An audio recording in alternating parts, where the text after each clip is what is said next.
Hello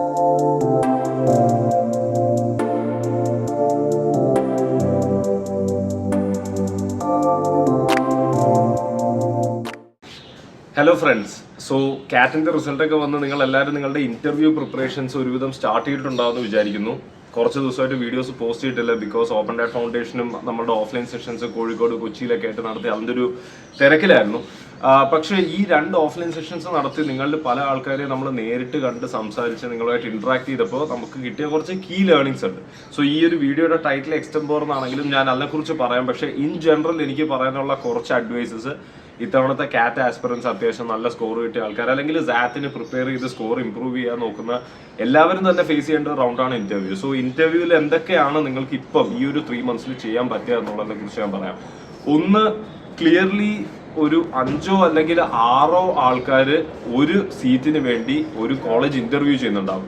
so അവരുടെ ഒരു objective എന്ന് പറയുന്നത് ഈ 6 കാൻഡിഡേറ്റിൽ നിന്ന് ഒരു കാൻഡിഡേറ്റിലേക്ക് എത്തിക്കുക എന്നുള്ളതാണ്. അതായത് മാക്സിമം നമ്പർ ഓഫ് കാൻഡിഡേറ്റ്സിനെ റിമൂവ് ചെയ്യുക ഈ പ്രോസസ്സിൽ എന്നുള്ളതാണ് അവർ നോക്കുന്നത്. അതുകൊണ്ട് തന്നെ ഇന്റർവ്യൂ പ്രോസസ്സ്, അല്ലെങ്കിൽ വാറ്റ് ഉള്ളവർക്ക് വാറ്റ് പ്രോസസ്സ്, റിട്ടേൺ എബിലിറ്റി ടെസ്റ്റ്, അല്ലെങ്കിൽ എക്സ്റ്റംപോർ എന്ന് പറയുന്ന ഒരു സംഭവം, അപ്പൊ ഇതെല്ലാം അത്രയധികം ക്രിട്ടിക്കൽ ആണെന്നുള്ള കാര്യം ആദ്യം മനസ്സിലാക്കുക. പല ആൾക്കാരും കാറ്റിന് വേണ്ടി 1 വർഷം 2 വർഷം 3 വർഷമൊക്കെ കളഞ്ഞിട്ടിരുന്ന് കാറ്റിന് പ്രിപ്പയർ ചെയ്യുന്നുണ്ടാവും. കോള് വന്നു കഴിഞ്ഞാൽ ഇന്റർവ്യൂവിന് ആ 3 മാസം റിലാക്സ് ചെയ്ത് പോയിട്ട് വളരെ വിലപ്പെട്ട പല കോളുകളും മിസ് ചെയ്യുന്നുണ്ടാവും.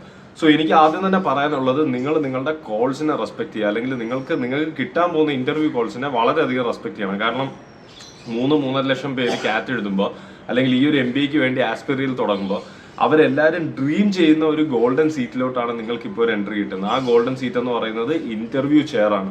ഇനി ആ ഇന്റർവ്യൂവിന് പോയിരുന്നിട്ട് നിങ്ങളുടെ ലാക്ക് ഓഫ് പ്രിപ്പറേഷൻ കൊണ്ടോ, ലാക്ക് ഓഫ് മോട്ടിവേഷൻ കൊണ്ടോ, അല്ലെങ്കിൽ വേറെ എന്തെങ്കിലും ഡിസ്ട്രാക്ഷൻ കൊണ്ടോ നിങ്ങൾ പ്രിപ്പയർ ചെയ്യാതിരുന്നു കഴിഞ്ഞാൽ ബേസിക്കലി നിങ്ങളത് കംപ്ലീറ്റ്ലി വേസ്റ്റ് ചെയ്യുന്നതിന്റെ തുല്യമാണ്. ആൻഡ് അതൊരു നല്ല കാര്യമല്ല. ബേസിക്കലി നിങ്ങൾ ഇത്രയധികം വർക്ക് ചെയ്തിട്ടുണ്ടെങ്കിൽ, അല്ലെങ്കിൽ ഒരുപാട് ആൾക്കാർ ആഗ്രഹിച്ച ഒരു സീറ്റിൽ നിങ്ങൾ പോകണമെങ്കിൽ നിങ്ങൾ അതിനെ റെസ്പെക്ട് ചെയ്ത് അതിന് മാക്സിമം എഫേർട്ട് ഇടണം. സോ ഇന്റർവ്യൂ പ്രിപ്പറേഷൻ എന്തൊക്കെ ചെയ്യാം? ഒന്ന്, നമ്മളുടെ തന്നെ GDPA വാറ്റ് പ്രോഗ്രാമിൽ മെന്റേഴ്സിനെ അസൈൻ ചെയ്ത ആൾക്കാർക്ക് you would have got a document. അപ്പോൾ ഇന്റർവ്യൂസ് ഞാൻ പറയാറുള്ള പോലെ 3 ആയിട്ട് സ്പ്ലിറ്റ് ചെയ്ത് കഴിഞ്ഞാൽ there is this personal round. അതായത് പേഴ്സണൽ ടൈപ്പ് ഓഫ് ക്വസ്റ്റ്യൻസ് ഉണ്ടാവും, പ്രൊഫഷണൽ ടൈപ്പ് ഓഫ് ക്വസ്റ്റ്യൻസ് ഉണ്ടാവും. പ്രൊഫഷണൽ ടൈപ്പ് എന്ന് പറയുമ്പോൾ നിങ്ങളുടെ വർക്ക് എക്സ്പീരിയൻസ്, അതിന്റെ കമ്പനി റിലേറ്റഡ് ആയിട്ട് നിങ്ങൾ പഠിച്ച UG ബാക്ക്ഗ്രൗണ്ടിലുള്ള കാര്യങ്ങൾ. പിന്നെ ഉള്ളത് general knowledge and current affairs ആണ്. So general knowledge and current affairs already നിങ്ങൾക്ക് ഒരു ഷെഡ്യൂളർ തന്നിട്ടുണ്ട് PDF-ൽ. അതിനകത്ത് ഒരുപാട് ടോപ്പിക്സ് ഉണ്ട്. ആ ടോപ്പിക്സ് നിങ്ങൾക്ക് സ്വന്തമായിട്ട് നോക്കി പഠിക്കാം. മെറ്റീരിയൽസ് തന്നിട്ടുണ്ട്. ഓപ്പൺ ഡാറ്റിന്റെ വെബ്സൈറ്റിൽ പോയി കഴിഞ്ഞാൽ എൻ്റെ വീഡിയോസ് അപ്ലോഡ് ചെയ്യുന്നുണ്ട്. ഇപ്പോൾ ഓൾറെഡി 3 വീഡിയോസ് അപ്ലോഡ് ആയി. സോ ആ കാര്യങ്ങളൊക്കെ നിങ്ങൾ നോക്കുക. പിന്നെ നിങ്ങളുടെ സ്റ്റേറ്റ് സ്പെസിഫിക്, അല്ലെങ്കിൽ ഇപ്പം ഉദാഹരണത്തിന് ഒരു സ്റ്റുഡന്റിന് നമ്മൾ മോക്ക് ഇന്റർവ്യൂ കൊടുക്കുക പറഞ്ഞത് വരുന്ന സ്ഥലത്ത് ഒരുപാട് പൈനാപ്പിൾ കൃഷി ഉണ്ടെന്നുള്ളത്. പക്ഷെ പിന്നീടുള്ള സബ്സിക്വന്റ് ക്വസ്റ്റ്യൻസിൽ പൈനാപ്പിൾ കൃഷിയെ കുറിച്ച് കൂടുതൽ ഡിഗ് ഡൗൺ ചെയ്ത സമയത്ത് അതിന്റെ പൈനാപ്പിളിന്റെ MSP എത്രയാണ്, അവർ ഫേസ് ചെയ്യുന്ന പ്രോബ്ലംസ് എന്തൊക്കെയാണെന്ന് ചോദിച്ചപ്പോൾ അറിയുന്നുണ്ടായില്ല. സോ ആ ഒരു സൈഡ് വളരെ ക്ലിയർ ആയിരിക്കും. If you are saying something like, ഈ ഇന്റർവ്യൂസിൽ എന്ന് പറഞ്ഞു കഴിഞ്ഞാൽ നമ്മുടെ ഈ ഫിസിക്സ് ലാബിൽ പോയിട്ട് വൈവ ചോദിക്കുന്ന പോലെ നമ്മൾ ഒരു ക്വസ്റ്റ്യൻ അവർ ചോദിക്കും, നമ്മളതിന് ഉത്തരം പറയും. അത് സാറ്റിസ്ഫാക്ടറി ആണെങ്കിലും അല്ലെങ്കിലും നേരെ അടുത്ത എൻ്റയർലി ഡിഫറെന്റ് ക്വസ്റ്റ്യൻ ചോദിക്കും. ഇങ്ങനെ അല്ല പോവുക. നിങ്ങൾ പറയുന്ന എന്തെങ്കിലും ഒരു പോയിന്റിൽ ടോപ്പിക്കിൽ പിടിച്ചിട്ടായിരിക്കും പിന്നെയുള്ള കംപ്ലീറ്റ് ഇന്റർവ്യൂ പ്രോസസ് നടക്കാൻ സാധ്യതയുള്ളത്. അങ്ങനെ ഇരിക്കുമ്പോൾ നിങ്ങൾ പറയുന്ന ഇന്റർവ്യൂവിന് പറയുന്ന ഓരോ വാക്കും അത്രയധികം ക്ലിയർ ആയിരിക്കണം. അതിനെക്കുറിച്ച് നിങ്ങൾക്ക് ഡെപ്തിൽ നോളജ് ഉണ്ടാകും.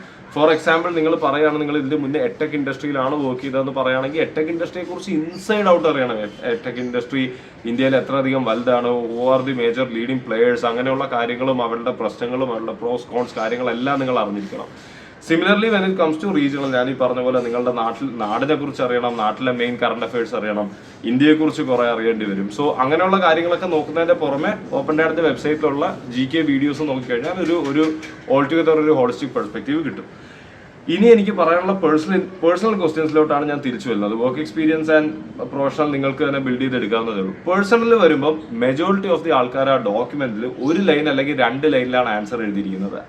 പക്ഷെ നിങ്ങൾ മനസ്സിലാക്കേണ്ടത്, അങ്ങനെ 1 ലൈൻ 2 ലൈൻ ആൻസർ പറഞ്ഞു കഴിഞ്ഞാൽ നിങ്ങളെ വെറുതെ വിടുന്ന ആൾക്കാരല്ല ഇന്റർവ്യൂ പാനൽ ഉണ്ടാവുക. ഇന്റർവ്യൂ പാനലുള്ളവർ നല്ല രീതിയിൽ നിങ്ങളെ ക്രോസ് ചെയ്യും. അതിന്റെ കൂടെ ഫോളോ അപ്പ് ക്വസ്റ്റ്യൻസ് ചോദിക്കുന്നുണ്ടാവും, ചിലപ്പോൾ സ്ട്രെസ് തരുന്നുണ്ടാവും. സോ ഈ സമയങ്ങളിലൊക്കെ ബ്രേക്ക് ആവരുത് എന്നുണ്ടെങ്കിൽ ആ ഡോക്യുമെന്റ് നിങ്ങൾ കോംപ്രിഹെൻസീവ് ആയിട്ട് പ്രിപ്പയർ ചെയ്താൽ മതിയാവും. പിന്നെ എനിക്ക് പറയാനുള്ള ഏറ്റവും ഇമ്പോർട്ടൻ്റ് ആയിട്ടുള്ള ഒരു പോയിന്റ് എന്ന് പറയുന്നത് കമ്മ്യൂണിക്കേഷൻ ആണ്.